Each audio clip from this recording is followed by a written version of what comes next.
Nah, saya akan memulai dengan mengatakan ini, saudaraku. Di masa yang tidak pasti. Sebagian orang menyebutnya masa yang sukar. Di masa yang tidak pasti, saudara punya dua pilihan. Multiplikasi hutang atau multiplikasi berkat. Yang mana yang saudara pilih? Karena jujur, godaan untuk hutang tambah besar. Jangankan saudara. Lah bangsa-bangsa loh saudara, negara-negara besar di seluruh dunia aja mengalami lonjakan tingkat hutang mereka.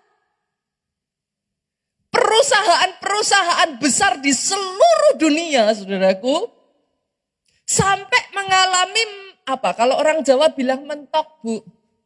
Plafonnya sudah habis. Tidak terlepas dengan, ya pasti saudaraku, individu demi individu. Tapi izinkan saya mengatakan ini, saudaraku. Sebenarnya tidak ada sesuatu yang baru di muka bumi ini kok. Apa yang terjadi sekarang itu sudah pernah terjadi. Sekian tahun yang lalu, kalau saudara masih ingat, 7 tahun masa kelaparan, Pak. Zamannya Yusuf.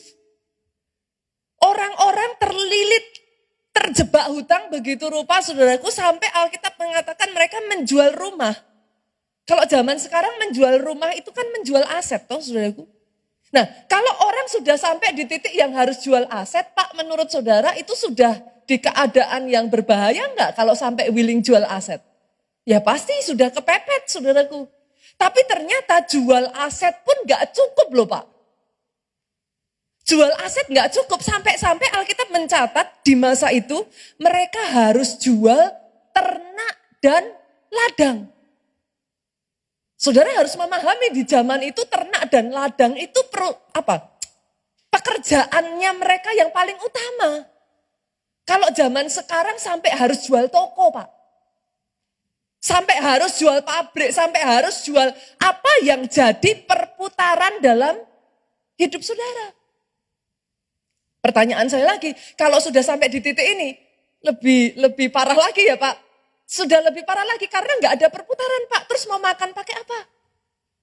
Itu sebabnya ketika mereka melakukan itu pun sudah tidak bisa, saudaraku. Alkitab mencatat betapa parahnya keadaan zaman itu, saudaraku. Mereka sampai harus menjual diri mereka menjadi budak dari Firaun. Supaya bisa makan. Setidaknya kalau mereka jadi budak, mereka masih diberi makan, saudaraku. Dan yang namanya hutang, berapa banyak dari saudara, saya tidak tahu seberapa banyak dari saudara, dan saya tidak kepingin saudara angkat tangan anyway, saudaraku. Tapi yang namanya hutang ya saudara, gak akan bisa tenang. Saudara akan dikejar-kejar terus. Dapatnya gampang. Tapi setelah itu saudaraku, mereka tidak akan membiarkan saudara tenang sampai saudara membayar. Yang ada saudara terus akan diusahakan, bahkan tidak jarang dipermalukan. Ya gimana caranya ya, mereka harus bisa mendapat kembali uang mereka bersama dengan bunganya, saudaraku. Itu sebabnya hari ini maafkan saya ya Bapak Ibu, sebagai seorang hamba Tuhan izinkan saya mengatakan ini. Hati-hati dengan hutang. Boleh ya Bapak Ibu?